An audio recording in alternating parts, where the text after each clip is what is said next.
Welcome to the Vermont School Boards Association Online Academy. My name is Winton Goodrich. I'm the Associate Director here at VSBA, and today's topic is executive session. Executive session is part of the open meeting law, and it's the time when the board gets to talk confidentially about some very specific topics, and I'm going to go through those topics in a moment. However, first, I just want to describe how the board undertakes an executive session. What the board chair would first do with the superintendent on the meeting agenda is identify that there's a possibility of going behind closed doors, and the way that it gets listed on the agenda is an anticipated executive session, because it never is until the board votes to do so. And the way that happens is the board chair would entertain a motion to go into executive session for a particular purpose. Personnel is not good enough. It ought to be the section and at least a small phrase for the reason to go into executive session, because other board members don't know up front what the topic is.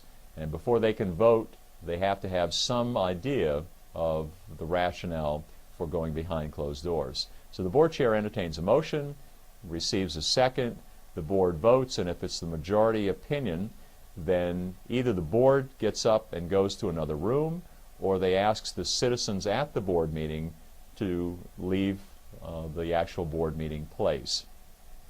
The way it works is, once you're in an executive session, again, there are only 7 reasons that allow you to do this.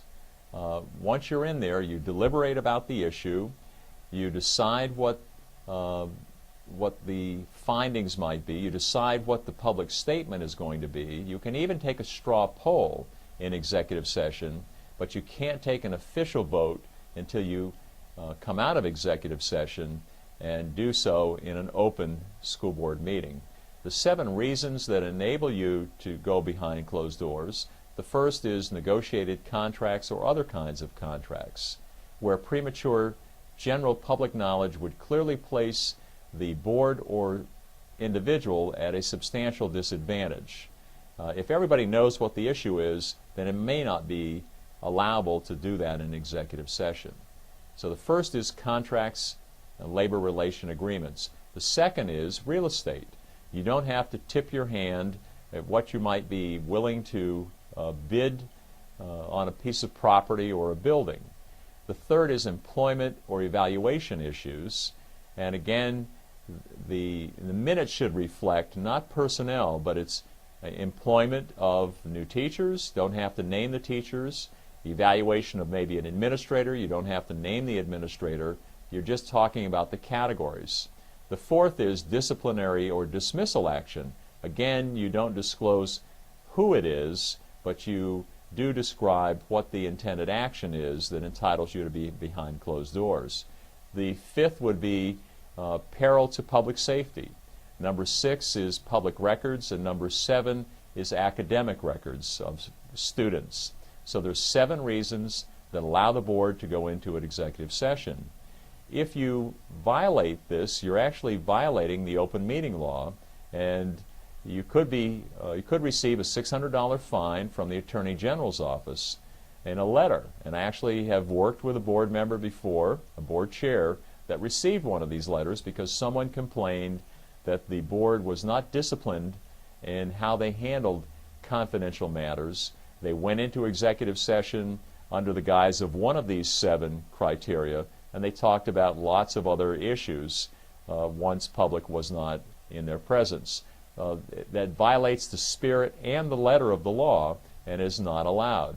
So in addition to the fine, you also are breaching a trust either for school board members and administrators internally, or you're breaching the public trust, neither of which puts the board in good stead with maintaining the confidence or the willingness to have, from a board member standpoint or principal or superintendent, to be comfortable in an executive session talking about student-related issues or personnel-related issues.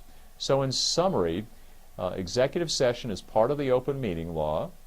It's the time when the board can have confidential conversations about 7 different topic areas.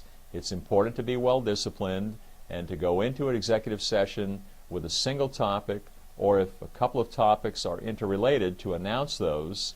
When you come out of executive session, the board chair would say something like, I entertain a motion to come out of executive session. There's a second and then a vote, and now you're back in open session, where you either make a decision or you don't make a decision based on the deliberation that happened during the executive session time. Critically important that the board, all the board members and administrators agree to maintain confidentiality. It's important for the executive session to be effective, and that's one of the ways that you maintain that effectiveness and that you build trust. So good luck in your utilization of executive session, and thanks for tuning in today.